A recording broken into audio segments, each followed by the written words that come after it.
Okay, I'm going to open the webinar, and it's great to see you all engaging in the chat and to see what an international audience we've got here today.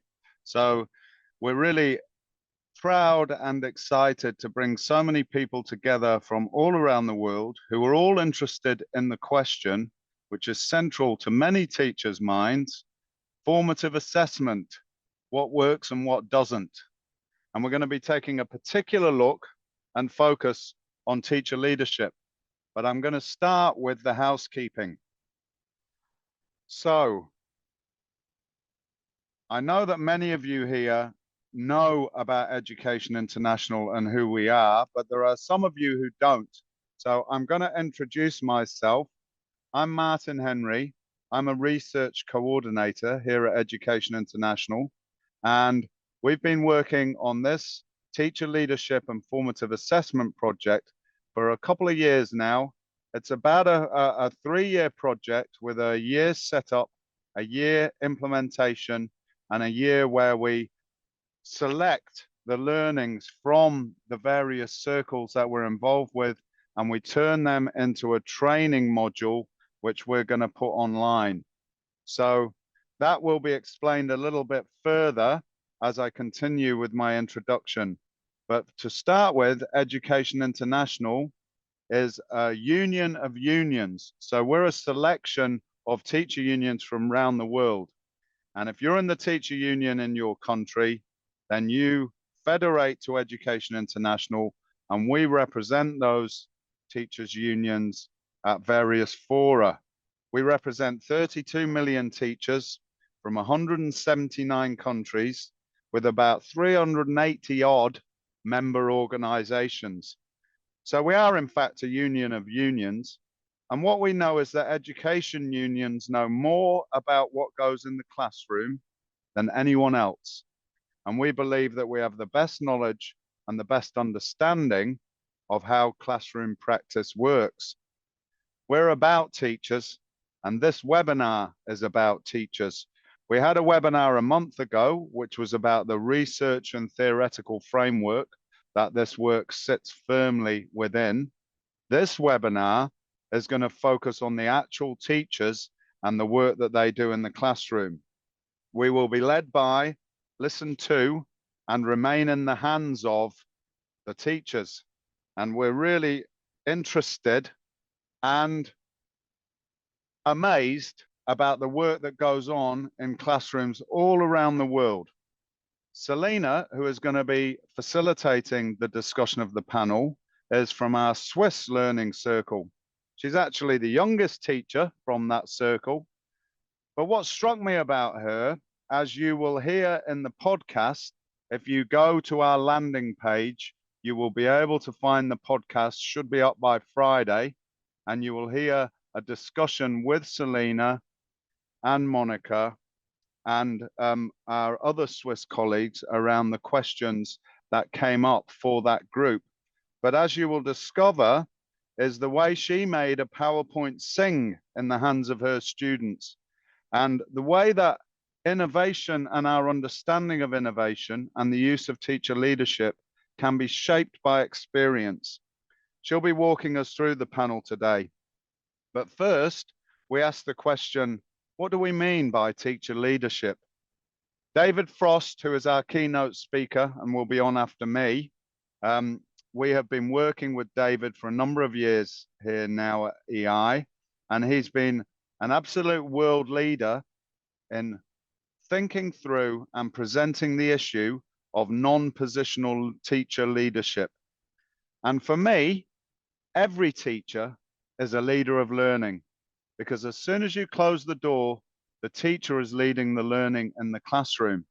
And that's what this project is all about: how students and teachers learn, and how the reflection process that teachers go through and the cycles that they consider about how their students learn are so important to the way that they work. And it's also about, as you learn to reflect and become a reflexive practitioner, that you're able to lead your colleagues in thinking about working in this way. Teacher leadership and teacher agency are also integrally linked, and they are tied up with our notions of the status of teachers, professional autonomy, and the way that this works within a classroom setting. So as a teacher, you have to think through and work out the ways in which you can respond to the learning questions that you're faced with. We've just come from a meeting in Côte d'Ivoire where we saw the work going on with teachers around Côte d'Ivoire in very different circumstances from the situation that teachers are facing in Switzerland. But what struck me is actually how similar the questions are. How are my students learning? What can I do to help them learn better? What pedagogical techniques can I apply? And how might I lead others in that learning? And what do we expect from the future in this work? Well, we expect to be able to involve many systems and many teachers in working in this way, where they work in circles.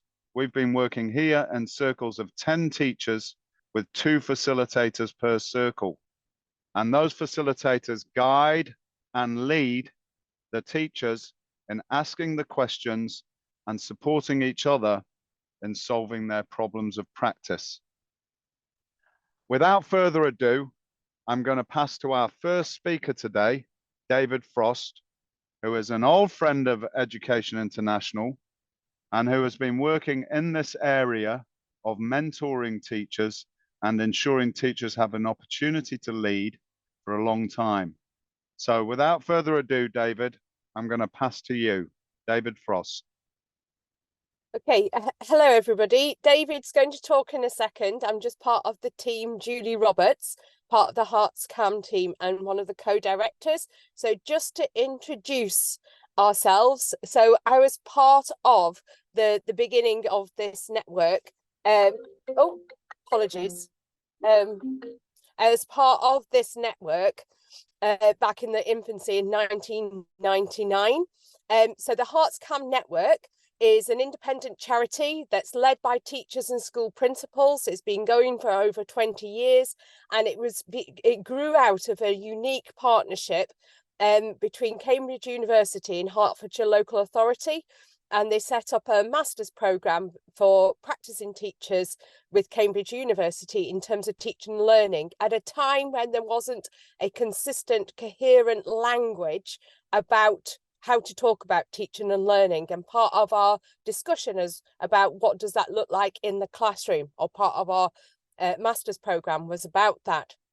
And then over the years, I've seen how the tools that David's developed impact people, classroom teachers year on year on year. And as Martin was saying, it's about enabling teachers to be those agents of change, irrespective of whether they've got a responsibility for leadership or not. And certainly being part of this programme, the EI one with the different countries, it's been great to see people feeling that empowerment.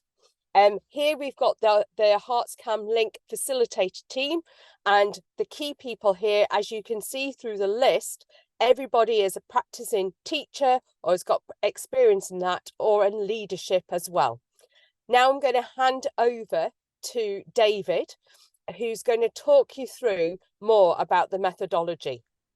So teacher leadership, my subtitle there, empowering and enabling teachers as agents of change. For us, that's at the core of our conviction as a network. That's what we're seeking to do whenever we can. And my experience is first as a school teacher many years ago, and much more recently as an academic. And I'm very happily retired from being a full-time academic, so I can concentrate on teacher leadership. Non-positional teacher leadership, as Martin mentioned, is what we stand for. We believe that any teacher can be enabled to exercise leadership as long as they have the right kind of support. And if you want to look at one of our books, it's pictured there, go to our website and you'll find it.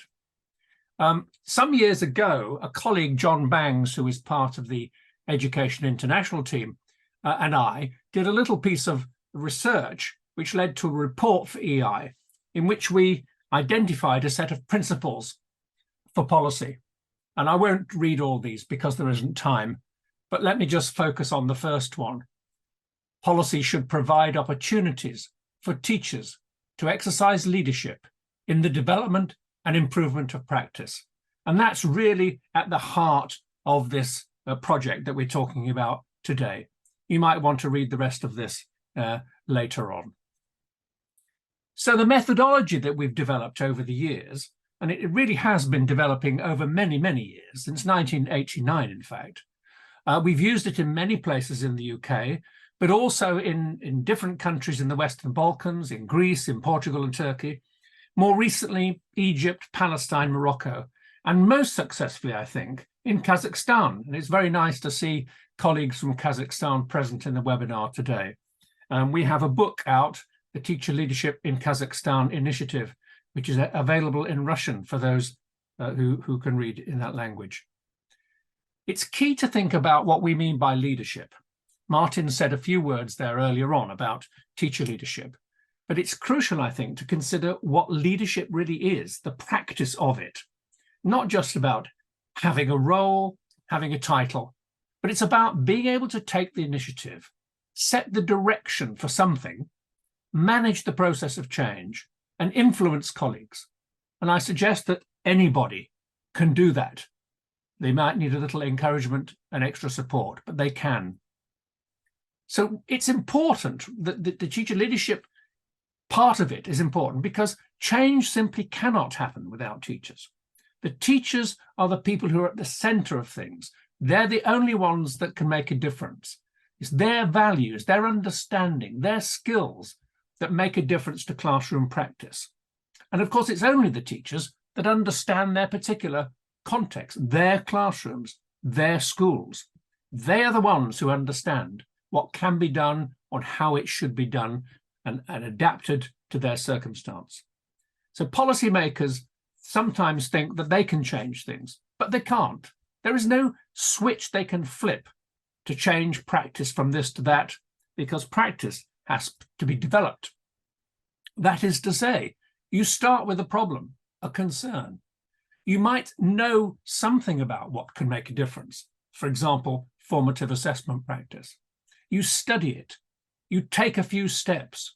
You reflect on it. You talk to colleagues about it. You collaborate with your colleagues. You try out new practices. You improve these practices over time. And eventually you establish those new practices as normal within your school. That's what I mean by development. I hope that is recognizable to everybody here. So the Learning Circle plays such a key role because it's a group of volunteers where they can talk together, have workshop sessions with the facilitators in that safe space, a safe space for open dialogue, where people can be critical friends to each other and they feel safe to do that. And the facilitators can use the tools that we've been providing for facilitators so that the discussion, the reflection and the planning is scaffolded. It's made easier for people within the workshops. And of course, the facilitators also see people on an individual basis to support them as individuals. So if this works well, and I'm hoping to hear stories today about how this is working well, then the teachers should be able to clarify their concerns, to identify something that they really care about, a focus for their own development work. They should be able to plan a project and then network with other teachers in other learning circles to share practice and learn from each other, and evaluate what they've been doing and document it in the form of their portfolio, eventually to produce a succinct story about what they've done so that the whole world can benefit from these narratives of the change that's taken place. Here's just one example of a story. Jose, a Spanish teacher, been experimented with peer assessment in his classroom. Started by setting a spelling test, got the students to check each other's answers, but he thought it would lead to a discussion about learning, and it didn't. So we tried again. What about asking the students to write a short story. And then he gave them a marking sheet, assessment criteria, things like descriptive language and so on. This helped some, but others didn't understand the criteria. So he asked his colleagues to work with him. He talked to his colleagues and he said, you know, how about if we tried different approaches together? And colleagues, Maria and Miguel, said that they would join in and try different kinds of ways in which to get children involved in explaining learning objectives, using mark schemes to assess each other's work, and so on. They kept trying until they really began to make this work. They met, discussed, collected some feedback from students so that they could get an idea of how well things were working. And then Jose wrote a summary of this, and he described what everybody said, the teachers, his colleagues said, about how the students are beginning to engage in enthusiastic dialogue and how their learning seems to have improved. So they concluded that the mark schemes were really helping people to discuss learning objectives and so on. And after a while, they'd collaborated a lot. They said they enjoyed it immensely, and they were going to share this with the rest of the school and really try to establish this as normal practice within the school. So for me, that's a good story about teacher-led change. So I'm hoping today to hear more about that facilitators have been able to use the tools successfully in the learning circles, and they found that satisfying. I do hope I hear that. I hope that participants have felt empowered, enabled to learn about formative assessment and to plan their own projects to develop that practice. I hope that participants have been able to engage in reflection and discussion in their learning circles and plan their projects. I hope participants have been able to collaborate with their colleagues in schools to make these new practices normal within their schools. And I hope that participants are finding that they have stories to tell and that they're getting used to the idea of telling stories about their own attempts to develop this practice. So thank you very much for your attention, and I hope we have a great discussion. Thanks, David, for that thorough and intriguing look through the area of teacher leadership. You've opened up some questions for us in terms of how we go about putting together a picture. And I will mention the vignettes from Côte d'Ivoire, where the teachers were working through in a very thorough and thoughtful way how they might respond to some of these questions. And you will find that as we get towards the next phase of the project, we're going to be developing a project approach for you, which we will put on our Alma platform, where you will be walked through how to use the tools that David has referred to and given you a glimpse of in a way that enables you to think about running learning circles yourself. Selena is one of the people who's been using these tools and who's been getting engaged in thinking about what she can do with the students in her classroom. And I know Robert's here as well, who is our Swiss academic who has followed the project. We have an academic in each country who looks at how the perspective works within the national context. I have to say that the discussion we had in Switzerland, where the teachers were talking about not giving students marks or grades, but talking about how they could describe what the student knows and what the student can do in relation to explaining to their parents where they were at. And it's something I've quoted both in Brazil, and I see Anna Maria's here today as well, and in Côte d'Ivoire as being a very groundbreaking way of working, and has got us thinking about how formative assessment can become more of a reality in every context. So Selena is going to run the next part of the webinar. And as she's talking and introducing the teachers who are going to speak to you about the work they've been doing, I'd like all of you to be thinking about the questions you can ask of our teachers or of David about how we can work on engaging, thinking through, making sure that formative assessment becomes more important and more thoughtful in our education systems. So, Selena, over to you. Okay, Martin.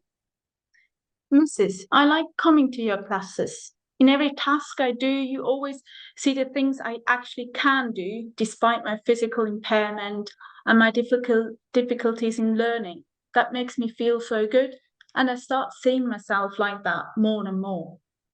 And with that statement of a former pupil of mine, I'd like to welcome you all and the other 3 teacher colleagues from all over the world to this webinar. And joining us today will be Rignesh from Malaysia, Breathe from Ghana, and Hunok from South Korea. A very heartfelt welcome. We've heard it twice before from Martin and David. David Frost published an article on the Educational International website on August 1st, talking about and summarizing the teacher-led circles. And one sentence stuck with me quite clearly, and I'm quoting now: "We want to empower the participating teachers and enable them to become agents of change." End of quote. Agents of change. Me, as a single person, I can't change the long-standing practices of assessing pupils in my country, let alone globally.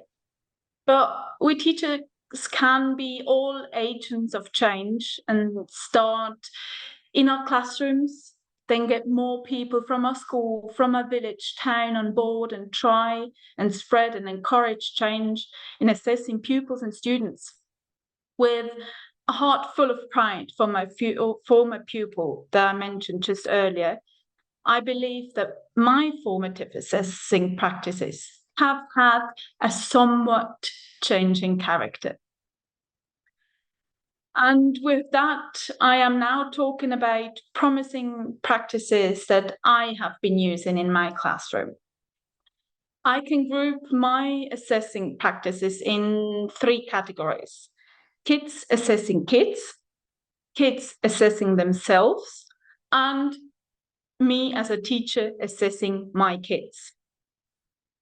For all 3 versions, I vary between oral, visual, for example, non-verbal or with pictures, or some form of digital formative assessment. So most times those assessments are well thought through beforehand, but as we all know, teaching doesn't always go as planned. So it can be a spontaneous, short 5-finger feedback or a seatmate peer feedback to end a lesson or just to interject the learning process. Martin and David just mentioned that they're very looking forward to hearing from us and from teachers all around the world how those formative assessments could look like. And in the next part, I would just like you to give 3 things or 3 ideas I practice in my teaching. The first one is an oral formative assessment led by me as a teacher. More or less every half term, I have a talk with each pupil of mine, and for me, that's around 20 kids. This conversation has a coaching character. It seldomly is like any other. The pupil and I talk about their personal goals, their struggles they've been working on, or whatever new strengths they gained. And as a teacher, I take some notes so I can refer to bespoken things like half a year later on. And over the course of 3 years that the kids are with me, I and potentially the parents have an overview of their abilities and the kids' development in either a school subject or in social related topics. Another one is a digital formative assessment, also led by me, and this is the one that Martin mentioned in his opening statement. We're here in Switzerland. We're fortunate enough to have running hardware devices for the kids, and for me, therefore, is working with Microsoft Office often a given. Let me give you an example. When we're writing stories, if I prepare an interactive worksheet, which is handed out via Microsoft OneNote and Microsoft Teams, And there, the kids can digitally fill in and write their story. I, on the other hand, I instantly see their progress, their struggles, and even their proficiency level. I have the chance to help them rewrite certain parts, or I can support them with leading questions by simply adding a sentence to their document. And from my point of view, this doesn't create a fuss or a disturbance, while the others hopefully are fully committed to their work. Not that this works all the time in my classroom. And a third option is kids assessing kids with visual help. With my last 6th graders, I worked on a project for kindergarteners. My pupils had to choose a picture book suitable for younger kids. Then they digitalized and edited pictures, put them into a PowerPoint presentation, and then recorded the audio. When done, they converted the full presentation into a video, which was individually presented to a close by kindergarten. And those kids obviously couldn't write, so we handed them different pictures, so they were supported in giving the feedback. So in all, I use these different versions of visual, oral, and digital forms of assessing people formatively. And to summarize this short insight, all in all, I think that the project itself handed me the confidence to carry on, to be reassured that there are other teachers working on progressing formative assessment too, and just to be a small agent of change. And with that, I'm very looking forward to hearing stories from all over the world, and I'm giving it all back to Malaysia. It must be somewhat in the evening there, and I welcome Vignesh from Malaysia to speak just now. Thank you, Selina. I'm just sharing the screen now.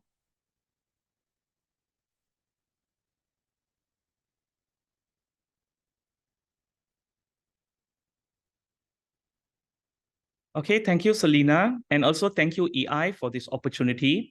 I'm Vignesh here representing the Malaysia Learning Circle. And my project focuses on using digital storytelling as a formative assessment tool to assess my pupils' speaking skills. I will start off by presenting on the assessment practices and tools that I've used in my project. The first strategy is Think, Pair, Share. And I'll be assessing my pupils on their, I'll be using an observation form to assess my pupil as a whole. The next strategy is simulation, where my pupils will be using a digital storytelling app called Toontastic 3D to create digital stories. And finally, I'll be using a performance standard and an oral rating scale to assess my pupils' speaking skills individually based on their digital stories. Now, let me share to you how did I carry out my FA in my classroom.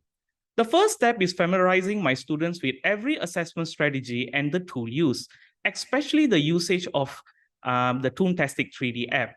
Next, I'll be explaining the speaking task. This is a sample speaking task where pupils need to work in group, create a story based on innovating a product.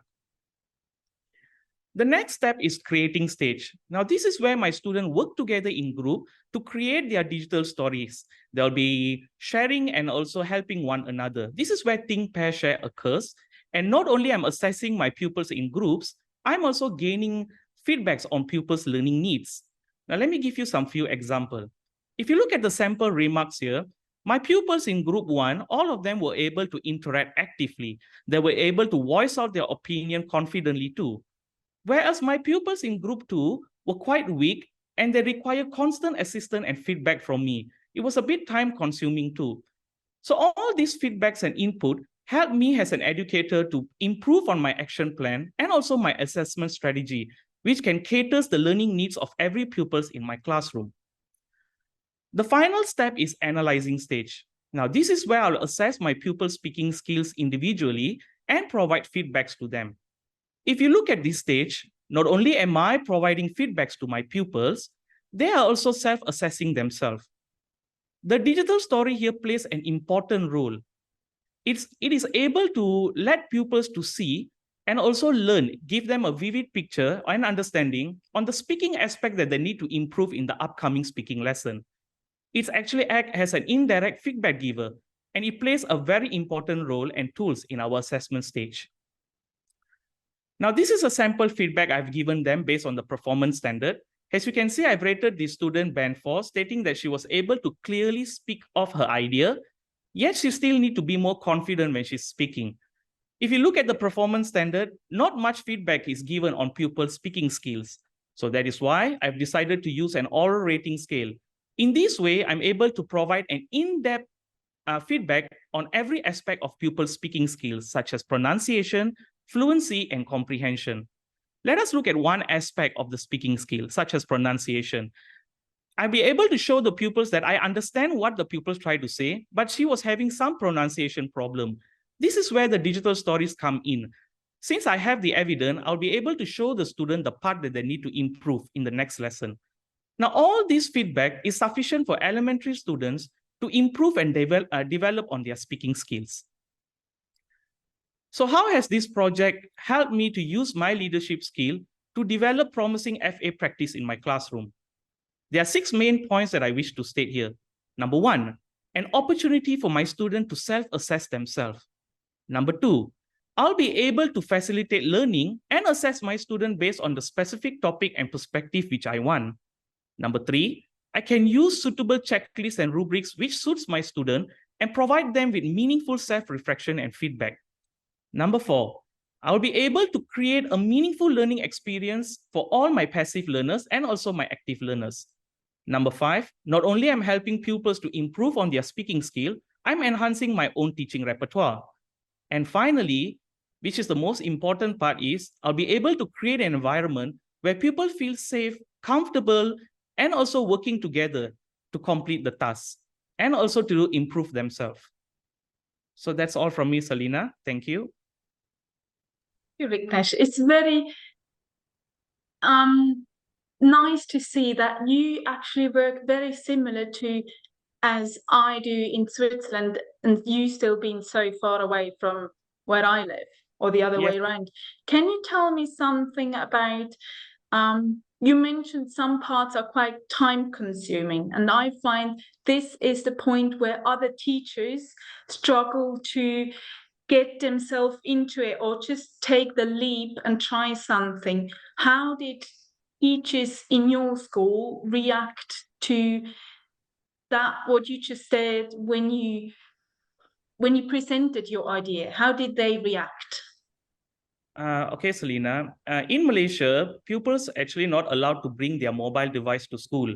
So it is something new because I feel it can actually help pupils to speak and learn to speak better.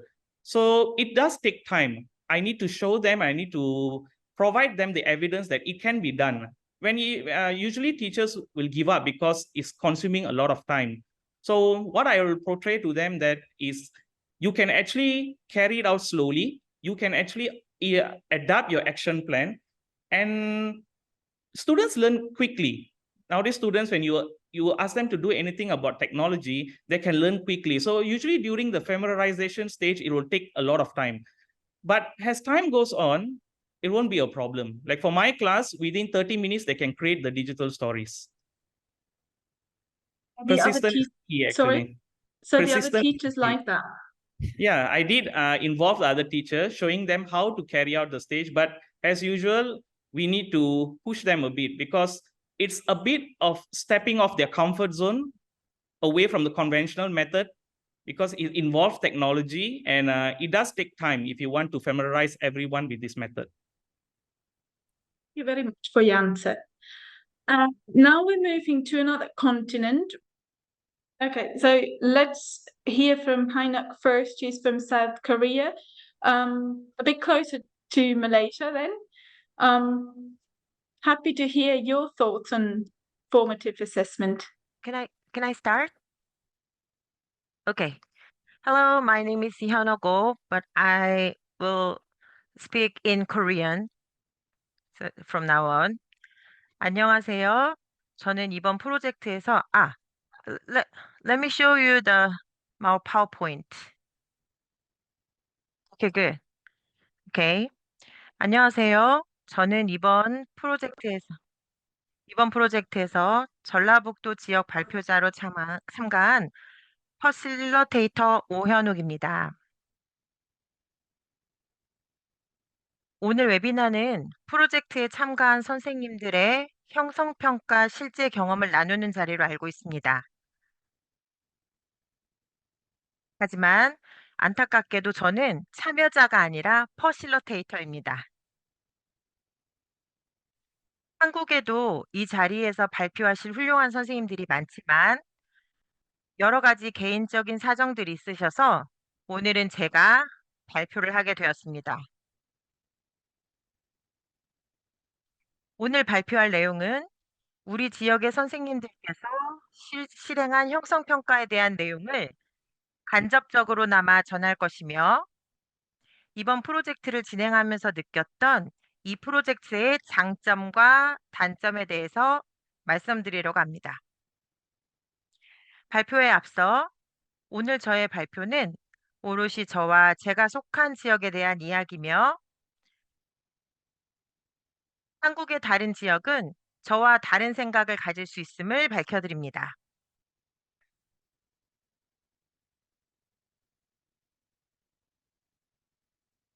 첫 번째로 이번 프로젝트에 참여하신 선생님들께서 교실에서 사용한 형성평가 실행에 대해서 말씀드리겠습니다.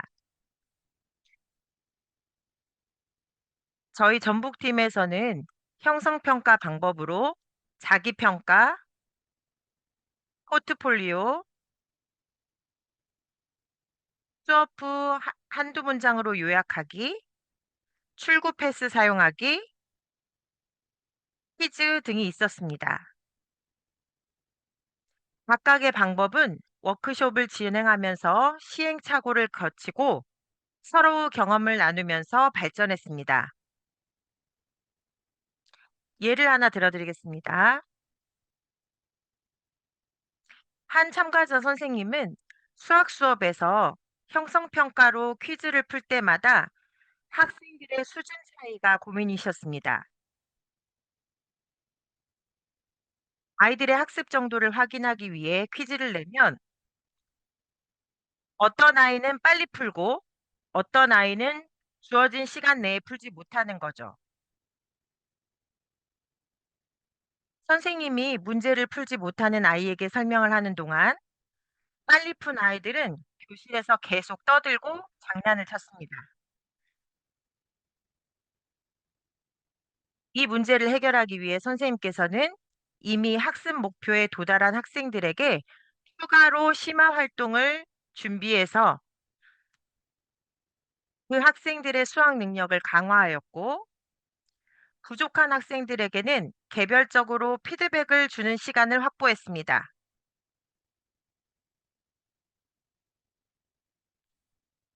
또한 퀴즈를 단계별로 준비해서 아이가 어느 정도의 수준에 있는지 파악해서 피드백함으로써 아이들의 수학 실력이 향상되었을 뿐만 아니라 수업 참여도도 높아졌습니다. 사진을 보시면 이렇게 3단계에서 4단계로, 5단계로 발전하는 것을 볼 수 있습니다.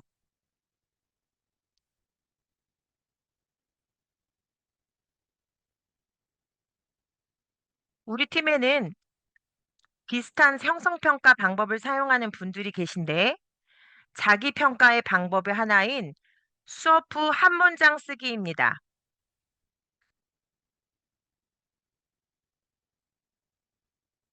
우 선생님은 워크숍에서 자신들의 수업이 사용한 방법에 대해 이야기를 나누었고 그 중 한 선생님은 방법을 바꾸어서 아이들의 학습 능력이 향상되는 것을 관찰했습니다. 그 선생님은 처음에 한 문장 쓰기를 할 때 과목과 상관없이 시간표대로 한 문장 쓰기를 했습니다. 예를 들어 1교시 국어 한 문장, 2교시 수학 한 문장, 3교시 사회 한 문장 이렇게요. 이 방법은 아이들이 그 시간에 배운 내용을 요약하며 이해도를 확인하는 데는 도움이 됐지만 그 다음 시간에 이전에 배운 내용을 확인시키기는 어려웠습니다. 이 선생님은 자기와 비슷하게 형성평가 방법을 사용하는 다른 선생님들의 사례를 도움받아서 과목별 한 문장 쓰기로 방법을 바꿨습니다. 그랬더니 학생들은 이전 시간에 배운 내용을 쉽게 확인할 수 있었고 그 과목에 대한 전체적인 내용을 학생들이 수시로 확인할 수 있었습니다. 이외에도 좋은 사례가 많지만 시간 관계상 2가지 사례만 말씀드렸습니다.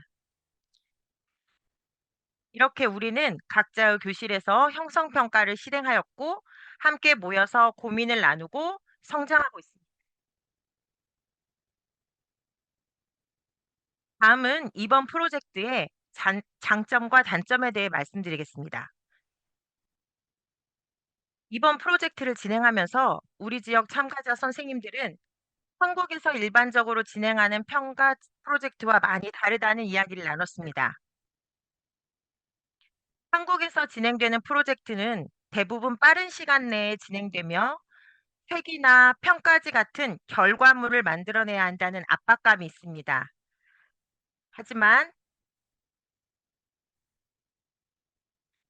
하지만 이번 국제 형성평가 프로젝트는 세션과 튜토리얼을 참여하는 교사가 자신의 형성평가에 대해 집중할 수 있다는 점, 다른 참여자들과 충분히 이야기를 나눌 수 있다는 점, 다른 참여자들과 그리고 좋은 결과를 내야 한다는 부담감 없이 프로젝트를 진행할 수 있다는 점에서 참여자 선생님들은 이번 프로젝트에 참여하면서 매우 만족했습니다. 또한 참여자나 퍼실러테이터에게 자세한 매뉴얼을 제공함으로써 단계적으로 진행하면서 다양한 관점에서 고민해 볼 기회를 가진 것도 이 프로젝트의 큰 장점입니다. 하지만 이 프로젝트를 진행하면서 어려운 점도 있었습니다. 첫째로 교사의 리더십에 대한 부분이었습니다. 프로젝트 참여 선생님들 중에서 학교에서 리더로서의 역할을 이미 하고 계신 분들이 계신데 이분들은 자신의 학교에서 동료 교사들에게 이 프로젝트를 함께 하자고 제안하고 동료 교사의 참여를 이끌어내기도 했습니다. 하지만 교직 경험이 적은 선생님이나 올해 학교를 옮겨서 적응하는 선생님들은 동료 교사들의 참여를 이끌어내는 리더십을 발휘하기가 힘들었습니다. 이전 학교에서 리더로서의 역할을 잘하던 선생님도 새로 학교를 옮긴 후에는 동료 교사와의 레포가 형성되지 않아 프로젝트 초반의 리더십에 대해 어려워하는 모습도 보였습니다. 이 문제에 대해서는 저희가 앞으로 좀 더 깊게 논의해 보아야 한다고 생각합니다. 2번째로 어려웠던 점은 이 문제는 한국 사례에 있었던 문제인데요. 한국에서는 이번 프로젝트를 한 학교 내에서 선생님들의 형성평가 실행이 아니라 여러 학교의 선생님들이 각자 학교에서 형성평가를 진행했습니다. 그러다 보니 이 프로젝트를 진행하는 힘이 오롯이 개인의 몫이어야 한다는 점이었습니다. 한 달에 한 번 정도 진행하는 워크숍과 튜토리얼은 수시로 자신의 수업을 성찰하기에는 부족한 부분이 있었습니다. 이 프로젝트의 목표처럼 교사의 형성평가에 대한 리더십을 키우기 위해서는 동료 교사와 수시로 자신의 수업과 형성평가에 대해 이야기를 나누어야 하는데 여러 학교에서 실행하다 보니까 소통의 기회가 많지 않았다는 점이 아쉬웠습니다. 이 문제를 극복하기 위해 참여자가 궁금한 점이 있었을 때는 퍼실러테이트에게 전화를 걸거나 다른 참여자에게 연락해서 자신의 상황을 이야기하곤 했습니다. 우리 전북팀은 이번 프로젝트를 통해 자신의 수업과 평가를 좀 더 자세히 되돌아보고 다른 참여자와 사례를 나누며 성장하고 있습니다. 이번 프로젝트가 결코 쉬운 과정은 아니지만 교사로서 자신을 한 단계 성장시키는 데 도움이 되도록 서로 노력하고 응원하고 있다고 자신 있게 말씀드릴 수 있습니다. 이상으로 한국사를 말씀드렸습니다. 감사합니다. Thank you very much for that very insightful view from South Korea. Just because I'm very personally interested in, you were talking about the first project you tried or you did is differentiate between different levels and different between different proficiency levels with the kids. How did the kids react when you implemented that new thinking or that new way of teaching?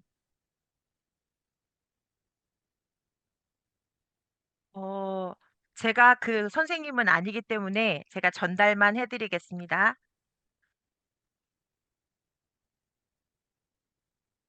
그 선생님하고 저는 자주 전화 통화를 했었는데, 그 선생님은 초등학교 1학년 수학을 가르치는 선생님이었습니다. 수학을 가르쳤어요. 반 아이들이 수준 차가 많이 커서 선생님이 처음에 고민을 하다가 선생님 스스로 아이들 수준에 맞는 평가지를 개발을 하게 되었고, 그 개발을 하는 동안 선생님이 시간이 너무 많이 소모가 돼서 처음에는 힘들어했습니다.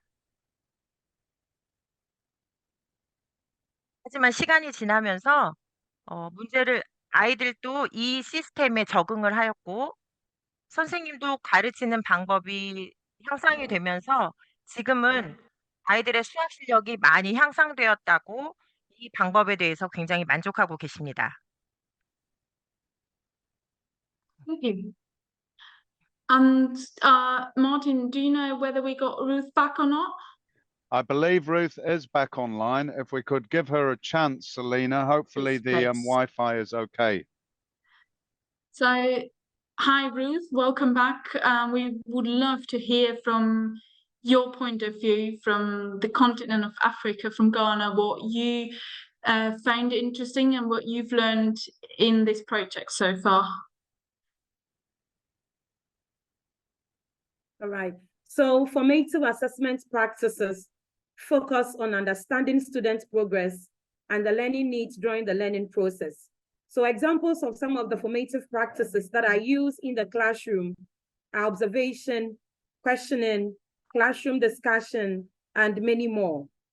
And I said again that promising formative assessment practices in the classroom are designed to support student learning by providing them with timely feedback, identifying their areas for improvement, and guiding instructional decision. These are some of the characteristics of formative assessment practices that I discovered when I was using the learning circles. In my classroom, I established clear learning objectives and communicate them to my learners. My formative assessments are aligned with my objectives, ensuring a focused approach to learners' learning. Again, the feedback I provide to learners is timely, specific, and actionable. It always highlights what I did well, areas for improvement, and guidance on how to improve. This feedback loop is essential for learners' growth. My learners are actively involved in assessment process. They understand the learning goals, criteria for success, and I always encourage them to self-assess and set goals for their own learning. I also use variety of assessment methods, such as discussions, think, pair, share, projects, peer evaluations, observations, and any others to gather comprehensive understanding of my learners in the classroom. The different methods I use provide a holistic view of my learners' ability. The formative assessment has helped me to identify diverse learning needs within the classroom. So I tailor my instructions to accommodate these differences ensuring that every student receives appropriate support. I collaborate with my colleagues to share effective formative assessment strategies, and we learn from each other. I have realized that professional development and peer learning enhance the quality of formative assessment practices in the classroom. Hence, I say that promising formative assessment practices has created a dynamic learning environment where my learners are actively engaged, they are continuously supported, and empowered to take charge of their own learning. How the Learning Cycles project has given me the autonomy to use my learning skills to develop promising formative assessment practices in my classroom. I know that a teacher leader should have the capacity to influence. A teacher leader should guide, and a teacher leader should support colleagues and the broader educational community to improve teaching and learning. These are what I realized.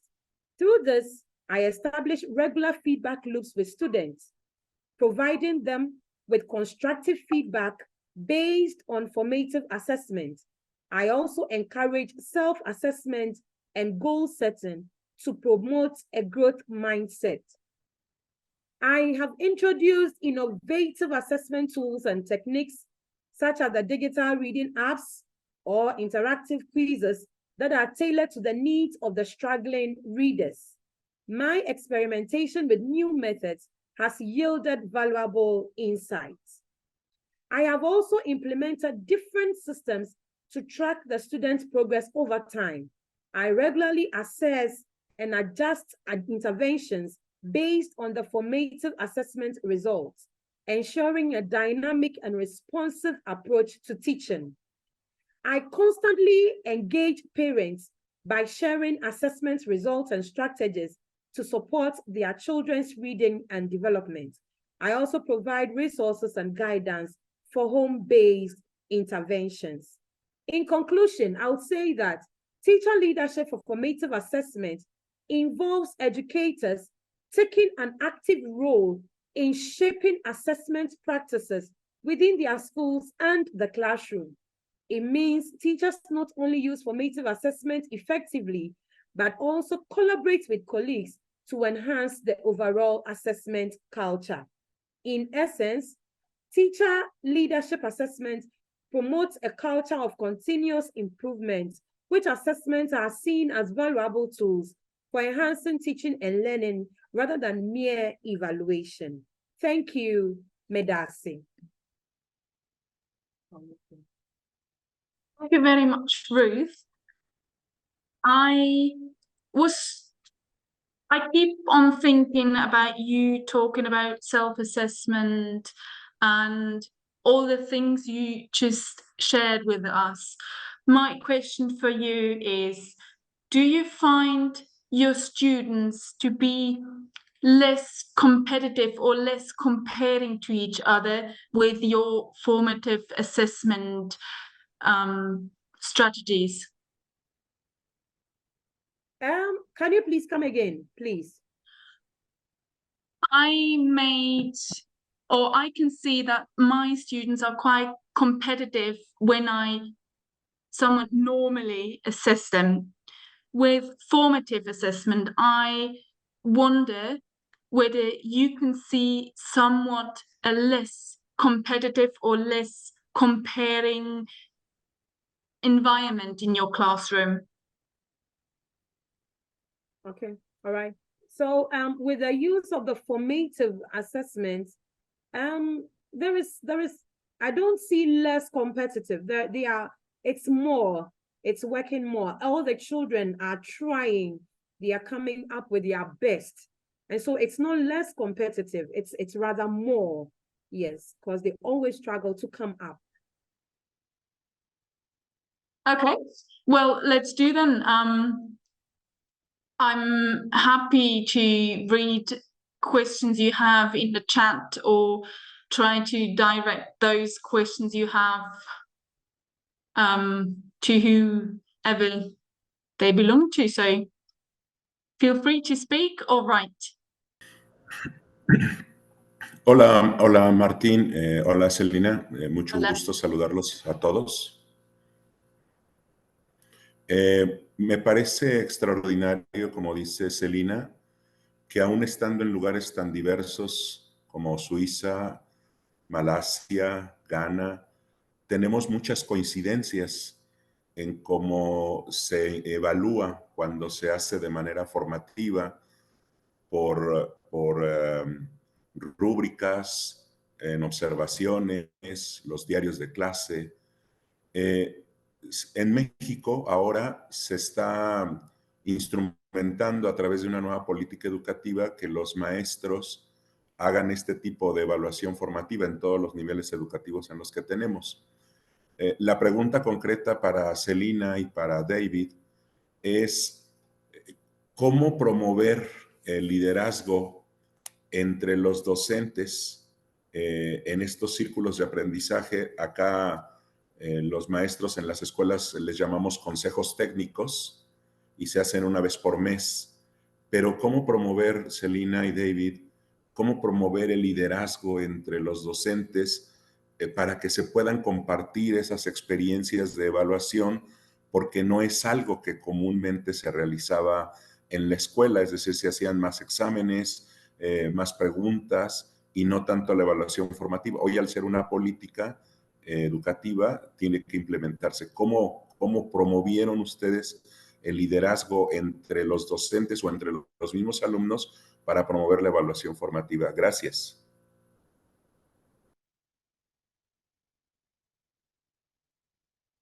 Very happy that you asked that, because that has been something I've been struggling with it too. What I've learned over the last few months and years is that I'm happy to work with those teachers that are willing to change, to be an agent of change, and to try and make small differences in a very set system. And those two that are working with me, they're listening here now. Thank you for participating and being a change of that. I think it's very important to work with those teachers that want to do or want to start a change, and then you can grow this group bigger and bigger until you have as much as you need.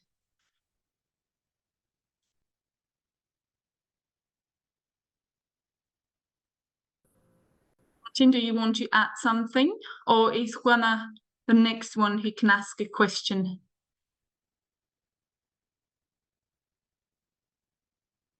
Maybe I could make a comment. Please.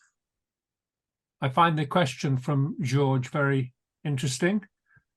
For me, promoting leadership is perhaps not as necessary as it might seem.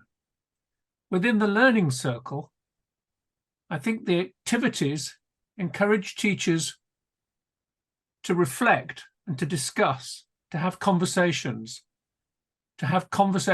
early in the process with their colleagues. And that is influential. It builds collaboration. So we don't have to construct ourselves as leaders, but simply people who are willing to make those small steps of conversation, consultation, asking our colleagues, what do you think? This is leadership, but maybe it doesn't look like it. Thank you, David. Thank you. Gracias.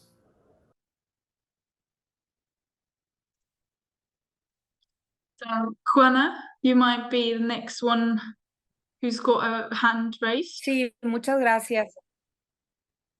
Gracias. Reciban un saludo fraterno desde México del maestro Alfonso Cepeda Salas, nuestro secretario general del Sindicato Nacional de Trabajadores de la Educación. Agradecer a la Internacional de la Educación por este espacio, felicitarlos nuevamente por este gran reto que han tomado y que es de beneficio para alumnos, para docentes y, por supuesto, para la sociedad en general. En México, al tener una nueva reforma educativa, se ha considerado a la evaluación formativa. Sin embargo, sigue concretándose, porque así está planteado en un acuerdo publicado en días pasados, se sigue concretando en evaluación sumativa, es decir, va a tener que haber una calificación al final.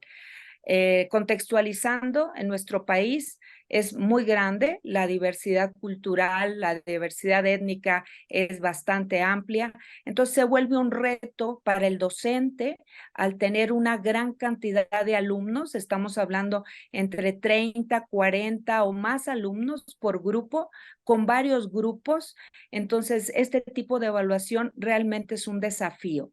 La pregunta es, ¿cómo generar nuevas prácticas en la evaluación formativa cuando la tradición ha sido la evaluación sumativa, porque los docentes así fuimos formados y así hemos estado trabajando durante todo este tiempo? ¿Cómo han podido lograr que realmente el docente esté convencido y tenga las herramientas para cambiar sus prácticas en este aspecto de la evaluación formativa? Muchas gracias.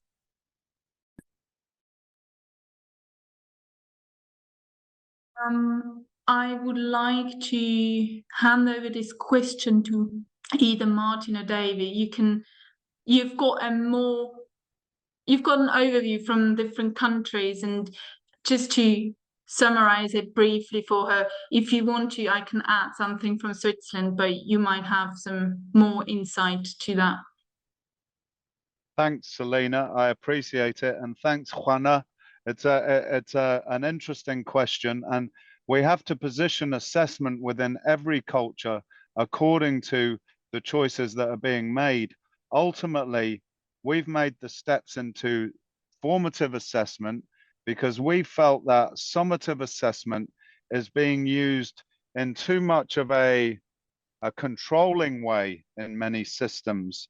So that there is a very big impact of standardized assessments and the way they're operating in terms of the pressure that they're putting on teachers. We know that in Mexico, you're working hard on teacher professional autonomy and issues of teacher identity and connectivity. And we know, because of the work we've done with you at the ILO and elsewhere, about the importance of having a digital basket for every teacher and the things that you're doing to try and open up these questions of evaluation. Ultimately, what this project is about is saying that the evaluation that a teacher does in the way they speak to a student every day, that relational glue that they have around the learning that the student is going through, is of critical importance. And because this is at primary school, we want to make sure that all teachers at primary school are working in that way. But the same applies for secondary schools too. David, you might want to come in as well, but it's a very difficult question and there's no perfect answer. We know that curriculum and assessment are the two most important things in a teacher's life, apart, of course, from the union, which we would all agree with. Can I just add that I think teacher leadership is really important here in terms of reform. So we all work in our own systems and we are all constrained by the traditions and the expectations of governments. But when we see a project like this, where we have teachers in many different kinds of countries telling stories about the value of what they have done in formative assessment, that inspires other teachers. And I believe that over the next few years, we will see those inspirational stories coming out. And others in other countries will say, we should try this. And there's a bottom-up pressure and policymakers are going to have to listen when teachers themselves show them how practice can be developed and show them the results in pupils' learning. If I can just come back in, Selena, and I know that it's really hard when you're facilitating a session to read the chat as well, but just what Peter and Hemmer have been saying in the chat also speaks to this issue. And David's absolutely right. We're talking about teacher leadership here, So as Selena said, she's gone back into her school and she's done some leadership work around engaging people with this form of assessment. We're not talking here about a system we want delivered to teachers. We want the teachers to do the delivering. And we've also got Hema in South Africa, who we've been working with, asking the same question. This has got to be centered on the teacher. I do want to get you to encourage Selena as well. Yuri, who has got a question there in the chat, if she wants to ask it, we've got the Korean interpreter has given us an English version, but we also have another Korean, and it would be, they can speak because we have an interpreter. So I'd invite them to. Yuri, if you want to ask your question and then it can be interpreted, otherwise I'm going to just translate it into English.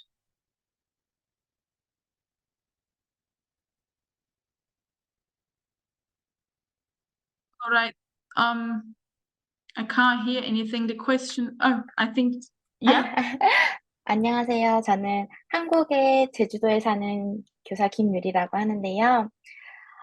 저는 어쨌든 이게 교사가 리더십을 가지고 실천을 한다는 건 어쨌든 학생들에게 어떤 변화를 이루어내고 싶다라는 그런 가치가 있기 때문이라고 생각을 해요. 그래서 발표를 들으면서 조금 아쉬웠던 점이 실은 제가 어떤 세계적인 문화나 이런 걸 잘 모르기 때문에 어떤 배경을 가지고 이런 학교는 이런 문화적인 맥락과 이런 배경을 가지고 있어서 이런 의도를 가지고 이런 형성평가를 고민했다. 이런 부분들이 실은 조금 궁금했어요. 그래서 이런 형성평가를 우리 친구들에게 필요했다. 또는 우리 학급 상황에 필요했다. 네, 이런 것을 한번 여쭤보고 싶었습니다.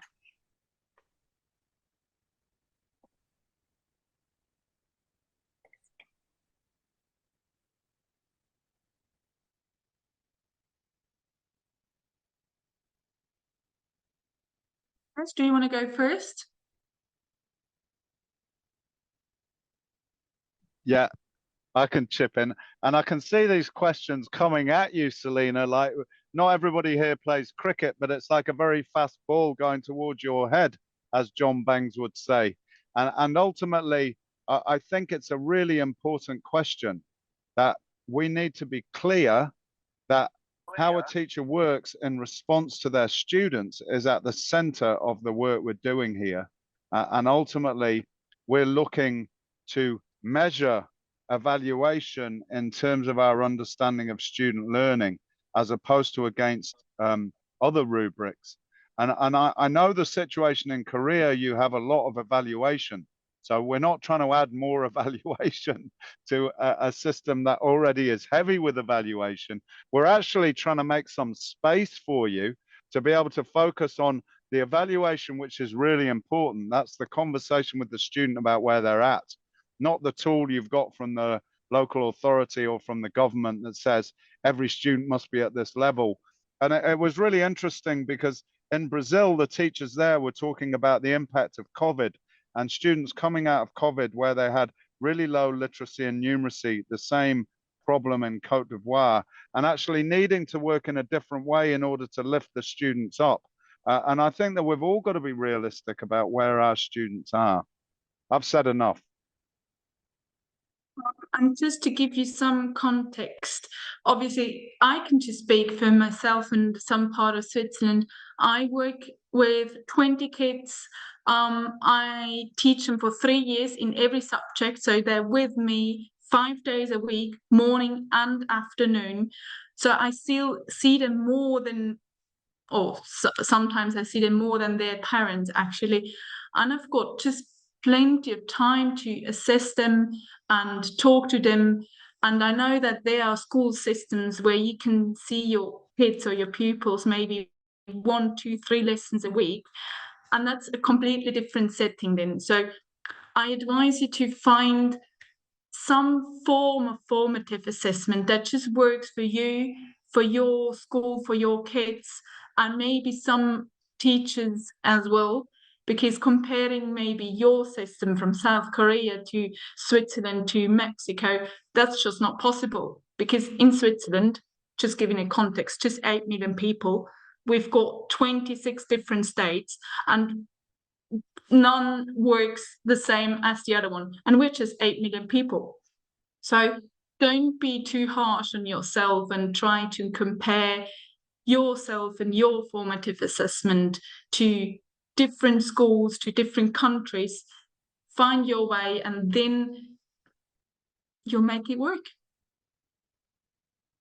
I have another statement from Peter. I don't know whether that's the one you talked about before, Martin, but Peter says it's just another thing to do, another task we have to do.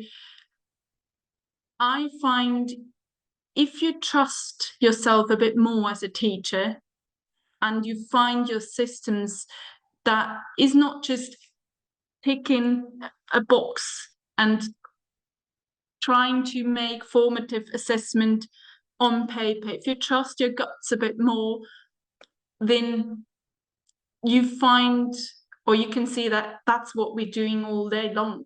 We talk to the kids, we give them feedback, we just have a conversation back and forth, and that's basically formative assessment all day long. So I understand your struggles. I hope that some of you have it better. We have to do quite a lot of administrative tasks as well, but I hope you find your way. Let me just have a quick look into the chat. If someone else has a question, you can still raise your hand.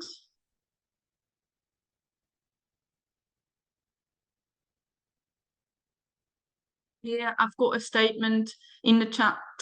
Teachers to be agents of change in the classroom, but many resist. I feel you. I feel you, and I've mentioned it before, work with those who don't resist.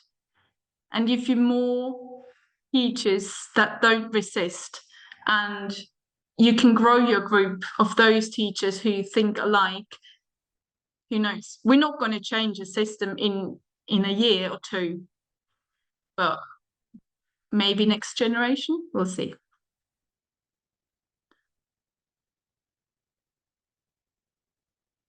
Yes, please, another question from South Korea. Okay, this is another question. This is just a comment. So, you know, the one over the, okay, can you hear me now, Martin? Okay, one of the additional advantages of this EI project, this is my personal thought, is that it gives us time to think about the teacher leadership, as you mentioned many times. So we need a teacher leadership, not only for the formative assessment, but for every aspect in the education sector. So we need teacher leadership. So we need to think whether we teachers are treated as a leader in a classroom and in school, in community, or in society. We have to think about that, especially from the government, the Ministry of Education. Ministry of Education treated us as a leader in school, in education.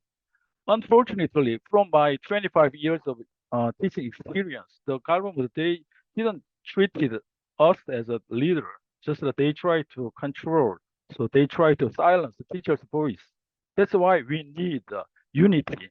We need the unified the voice in to develop our teacher leadership. So I think that this is really important. So teachers, we need to let our voice be heard in society, in our nation as well. So thank you. Thank you for your comment.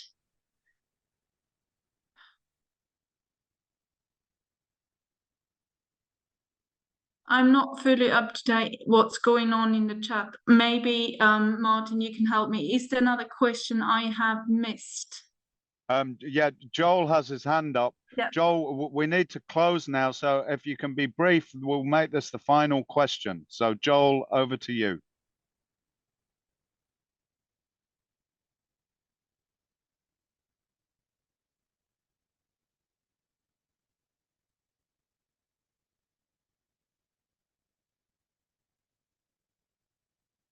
We don't hear you, Joel. So